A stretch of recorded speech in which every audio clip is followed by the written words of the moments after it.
প্রিয় শিক্ষার্থী বন্ধুরা, আশা করি তোমরা সবাই ভালো আছো। তোমাদের বার্ষিক পরীক্ষা চলতেছে, তো এখন তোমাদের দাখিল নবম শ্রেণীর বার্ষিক পরীক্ষার সাজেশন দিচ্ছি তোমাদেরকে মডেল প্রশ্ন থেকে। অর্থাৎ তোমাদের যে গাইড আছে বার্ষিক পরীক্ষার চূড়ান্ত প্রস্তুতি ইমতিহান প্রকাশনীর, যে বার্ষিক পরীক্ষার চূড়ান্ত প্রস্তুতি যে গাইডটা আছে সেই গাইডটা হলো, যারা ইমতিহান গাইড থেকে পড়ো, ইমতিহান গাইডের বার্ষিক পরীক্ষার চূড়ান্ত প্রস্তুতি গাইডটা খোলো এবং প্রথম মডেল টেস্ট 1 নাম্বার যেটা সেটা বাইর করো। তো 1 নাম্বার মডেল টেস্টটা দেখো তোমরা এখানে। 1 নাম্বার যে মডেল টেস্ট এটি বাইর করো। এটি বাইর করার পরে তোমাদের বিষয় হচ্ছে ইতিহাস ও সামাজিক বিজ্ঞান, নবম শ্রেণী। তো আমি তোমাদেরকে নৈবেত্তিক যেগুলো আছে, নৈবেত্তিক যেগুলো কমন উপযোগী পরীক্ষায় আসার মতো, সেগুলোর উত্তর সহ আমি তোমাদেরকে বলে দেব। তো তার আগে আমি তোমাদেরকে প্রশ্ন যেগুলো দাগায় দেই, সংক্ষিপ্ত প্রশ্ন এবং দৃশ্যপট নির্ভর যে সব প্রশ্নগুলো আছে এগুলো আগে দেখাই দিচ্ছি। তোমরা যদি এগুলো পড়ো আশা করি হুবহু কমন পাবে। আমি তোমাদেরকে এক কথায় যে উত্তরগুলো সেগুলোও বলে দেওয়ার চেষ্টা করব। তার আগে দেখো তোমাদের এখানে পৃষ্ঠা নাম্বারটা কেটে গেছে, ওঠে নাই। তোমাদের 1 নাম্বার মডেল যেটা এটা বাইর করো। 1 নাম্বার মডেল টেস্টের একেবারে নিচের দিকে আসো, খ বিভাগ সংক্ষিপ্ত প্রশ্ন। প্রতিটি প্রশ্নের মান 2, প্রতিটি প্রশ্নের মান হচ্ছে 2। এটা বাইর করো। এটা বাইর করার পরে দেখো 5 নাম্বার যে প্রশ্নটা, এটা দাগ দিয়ে নাও। জাতিসংঘ শিশু অধিকার সনদ বলতে কি বোঝায়? জাতিসংঘ শিশু অধিকার সনদ বলতে কি বোঝায়? তারপরে 6 নাম্বারটাও দেখে নাও, সামাজিক গতিশীলতা কাকে বলে? 8 নাম্বার সামষ্টিক অর্থনীতি কাকে বলে? 3টা প্রশ্ন ভালো করে পড়বে। সাথে তোমরা পৌরসভা কিভাবে, এই প্রশ্নটাও একটু পড়বে। 2 নাম্বার, 1 নাম্বার এটাও পড়বে, সুন্দর করে পড়বে। তারপরে দেখো 323 পৃষ্ঠা, 323 পৃষ্ঠা, এটাও তোমাদের সংক্ষিপ্ত প্রশ্নের 10 নাম্বার, চরণভূমি কাকে বলে? চরণভূমি কাকে বলে? যেগুলো দাগায় দিচ্ছে এগুলো পড়বে, ইনশাল্লাহ কমন পাবে। মরুকরণ কি? মরুকরণ কি এটা পড়বে। তারপরে দেখো যে কোনো 3টি প্রশ্নের উত্তর দাও, যে কোনো 3টি প্রশ্নের উত্তর দাও। প্রেক্ষাপট বিহীন 3টা প্রশ্নের উত্তর চাইছে। তো এখানে 1 নাম্বার যেটা সেটাই দেখো, পৃষ্ঠা নাম্বার 323, 1 নাম্বার প্রশ্নটা, চাহিদা রেখার স্থানান্তর বা পরিবর্তন ধারণাটি ব্যাখ্যা করো। তারপরে তোমরা 3 নাম্বার যেটা, সামাজিক গতিশীলতার প্রভাবক সমূহ বিস্তারিত বিশ্লেষণ করো। 3 নাম্বার, এই দুইটা এখান থেকে পড়বে। তারপরে দেখো তোমাদের এটা না, এটা বাদ। তারপরে এখান থেকে তোমাদের 3 নাম্বার যেটা এটা পড়বে। 3 নাম্বারটা দেখো, এখানে একটি তোমাদের চিত্র দেওয়া আছে। এই চিত্রের আলোকে প্রশ্ন দেখো, উদ্দীপকের আলোকে এসটি রেখার ঢাল নির্ণয় করো। উদ্দীপকে উল্লিখিত চিত্রে এসটি রেখাকে কি যোগান রেখা বলা যায়? উত্তরের সপক্ষে যুক্তি দাও। এই প্রশ্নটা পড়বে। তোমাদের দৃশ্যপট নির্ভর প্রশ্ন যেটি, এটির উত্তর দিতে হবে হচ্ছে 5টি প্রশ্নের উত্তর দিতে হবে। দৃশ্যপট নির্ভর 5টি, আর দৃশ্যপট বিহীন হলে 3টি। প্রেক্ষাপট বিহীন 3টি প্রশ্নের উত্তর দিতে হবে, আর প্রেক্ষাপট সহ তোমাদের 5টি প্রশ্নের উত্তর লিখতে হবে। তো এখান থেকে এটা দাগাই দিলাম। তারপরে তোমার এখানে 5 নাম্বার প্রশ্নটা একই পৃষ্ঠার, 323 পৃষ্ঠার 5 নাম্বার প্রশ্ন, স্বামী স্ত্রী দুজনেই সরকারি চাকরিজীবী। স্বামী স্ত্রী দুজনেই সরকারি চাকরিজীবী। এটার ক নাম্বার, উদ্দীপকে সামাজিক অসমতার কোন ধরনটি লক্ষণীয়? এটা পড়বে। আর খ নাম্বারটাও পড়বে, তোমরা এখান থেকে খ নাম্বারটাও পড়বে। তারপরে 7 নাম্বার প্রশ্নটাও পড়বে। তানভীর আহমেদ উদ্ভিদ বিজ্ঞানের প্রভাষক, তিনি এলাকার তরুণদের নিয়ে একটি ক্লাব গড়ে তোলেন। দৃশ্যপট 1 এবং 2 এটা সুন্দর করে পড়বে। প্রশ্ন হচ্ছে, প্রেক্ষাপটের দৃশ্যকল্প 1 এ ভূমি ব্যবহার ও আচ্ছাদন পরিবর্তনের কোন কারণ নির্দেশিত হয়েছে? ব্যাখ্যা করো। আর খ হচ্ছে, প্রেক্ষাপটের দৃশ্যকল্প 2 এ ভূমি ব্যবহার ও অনুচ্ছাদনায় পরিবর্তনের যে প্রভাব পরিলক্ষিত হয়েছে তা আলোচনা করে। দুটো প্রশ্ন পড়বে। তারপরে দেখো তোমাদের 327 পৃষ্ঠা, 327 পৃষ্ঠা থেকে তোমরা 327 পৃষ্ঠা তোমাদের একই গাইডের 327 পৃষ্ঠা থেকে 5 নাম্বার প্রশ্ন পড়বে। জনাব শফিক তার গ্রামের স্থানীয় সরকারের নির্বাচিত চেয়ারম্যান, তিনি ছাড়াও এই যে 2টা ঘটনা দেওয়া আছে। প্রশ্ন হচ্ছে, ঘটনা 1 এ বর্ণিত স্থানীয় সরকারের কথা বলা হয়েছে, সেবামূলক এবং অর্থনৈতিক উন্নয়নমূলক কাজের বর্ণনা দাও। ক এবং খ হচ্ছে, ঘটনা 2 এ কোনো স্থানীয় সরকারের কথা বলা হয়েছে, শহরের সার্বিক উন্নয়নে সরকারের কার্যক্রম সম্পর্কে তুমি কি জানো? সংক্ষেপে আলোচনা করো। এটাও সুন্দর করে পড়বে। তারপরে এখান থেকে 7 নাম্বার যেটা আছে, 7 নাম্বার, বিভিন্ন দামে একটি দ্রব্যের চাহিদা ও যোগদানের পরিমাণ নিচে দেওয়া হলো। এই চার্ট একটা দেওয়া আছে। চার্টের আলোকে প্রশ্ন একটা হচ্ছে, উদ্দীপকের তথ্য হতে চিত্রের মাধ্যমে ভারসাম্য দাম ও পরিমাণ নির্ণয় করো। সূচিতে উল্লিখিত দামদস্তরের চাহিদা স্থির থেকে যোগদানের পরিমাণ 100 একক করে বৃদ্ধি পেলে ভারসাম্যের কিরূপ পরিবর্তন হবে বিশ্লেষণ করো। এটা সুন্দর করে পড়বে।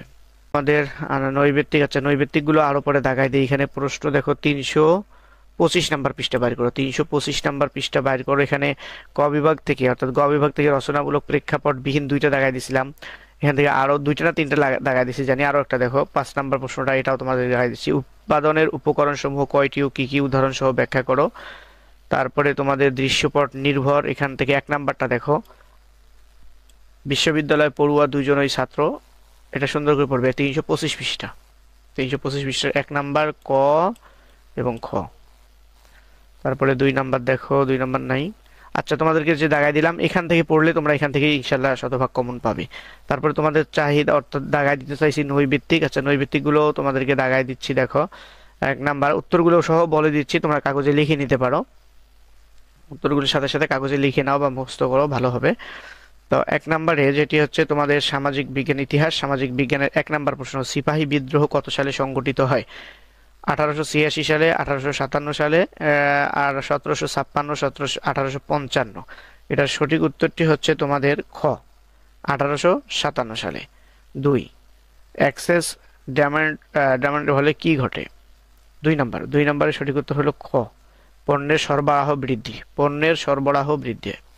তারপরে 3 নাম্বার, ফকির সন্ন্যাসী বিদ্রোহ কার নেতৃত্বে সংগঠিত হয়। 3 নম্বরের সঠিক উত্তর হচ্ছে হোসেন শাহ, ফকির গরিবুল্লাহ, মজনু শাহ, সৈয়দ শাহ, এটা ক নাম্বার, সঠিক উত্তর ক। আর 2 এর সঠিক উত্তরটা বলে দিলাম খ। 4 নাম্বার, চাহিদার শর্ত কয়টি। 4 নাম্বার হচ্ছে চাহিদার শর্ত কয়টি, 2টি, 3টি, 4টি, আচ্ছা 2টি, 3টি, সরি খ নাম্বার 3টি। তারপরে 5 নাম্বার দেখো, 5 নম্বরে মূল জাতিসংঘ সনদে মোট কতটি দেশ স্বাক্ষর করেছিল। মূল জাতিসংঘ সনদে মোট কতটি দেশ স্বাক্ষর করেছিল। 5 নাম্বার 51টি। তারপরে 6, মেঘনা নদীর তীরে কোন জনপদ গড়ে উঠে। সমতট, রাঢ়, বঙ্গ, পণ্ঢু।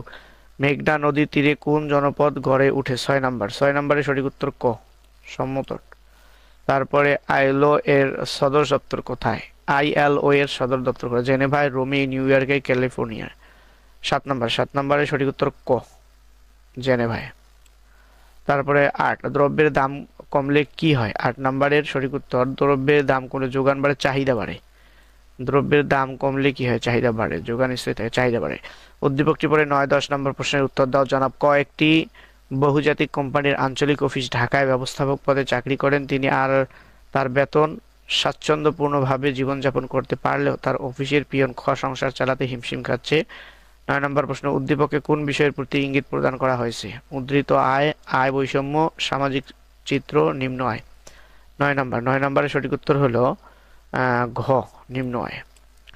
তারপরে 10, উক্ত বিষয়টি নিরসনের জন্য প্রয়োজন প্রগতিশীল কর ব্যবস্থা, শিক্ষা ও দক্ষতাপূর্ণ প্রশিক্ষণ, মালিক পক্ষকে আর্থিকভাবে শক্তিশালী করা। 10 নম্বর, 10 নম্বরের সঠিক উত্তর হচ্ছে 10 সঠিক উত্তর হচ্ছে ক হবে, 1 এবং 2। তারপরে 11, ফরাইজি আন্দোলনের নেতা কে ছিলেন। ফরাইজি আন্দোলনের নেতা কে ছিলেন। মাওলানা ভাসানী, হাজী শরীয়তুল্লাহ, শেরে বাংলা এ কে এম ফজলুল হক, এটা হাজী শরীয়তুল্লাহ খ। তারপরে 12, বাংলাদেশের মোট পৌরসভার সংখ্যা কতটি। 330টি, 331, 32, 33। 12 নম্বর সঠিক উত্তরটি হলো ক, 330টি। 12 নম্বর সঠিক উত্তর ক, 330টি। 13, জিআইএস এর উপাদান কয়। 3টি, 4টি, 3, 4, 5, 6।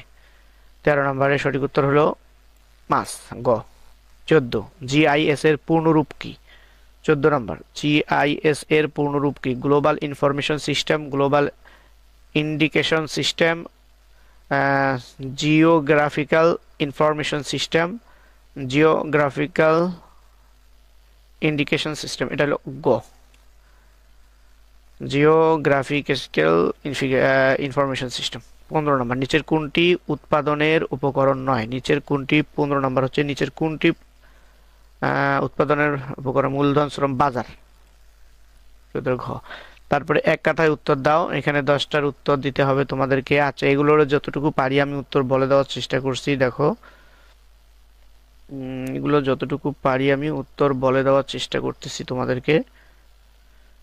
প্রথম হচ্ছে, বাংলাদেশের জাতিসংঘের কততম সদস্য রাষ্ট্র। বাংলাদেশ জাতিসংঘের কততম সদস্য রাষ্ট্র। 16 নম্বরের উত্তর হচ্ছে 136তম, 136তম। তারপরে 17 শিল্প বিপ্লব কত শতকে হয়েছিল? 17 নম্বরের শিল্প 18 শতকে, এটার উত্তর হবে 18 শতকে। 18 নম্বর বিশ্বের বৃহত্তম বদ্বীপ কোনটি? বৃহত্তম বদ্বীপ কোনটি? 18 নম্বর প্রশ্ন। বাংলাদেশ। বিশ্বের বৃহত্তম বদ্বীপ কোনটি? বাংলাদেশ। 19 ফরাসি বিপ্লব শুরু হয় কত সালে? 1989 সালে। 1989 সালে।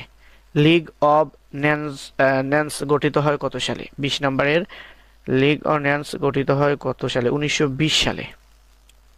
যুদ্ধকে জয় করা গেছে শান্তিকে নয় উক্তিটি কার? যুদ্ধকে জয় করা গেছে শান্তিকে নয় উক্তিটি কার? 21 নম্বর প্রশ্ন। যুদ্ধকে জয় করা গেছে শান্তিকে নয়, 21 নম্বর প্রশ্ন। যুদ্ধকে জয় আর্নস্টাইন, উক্তিটি হচ্ছে আইনস্টাইনের।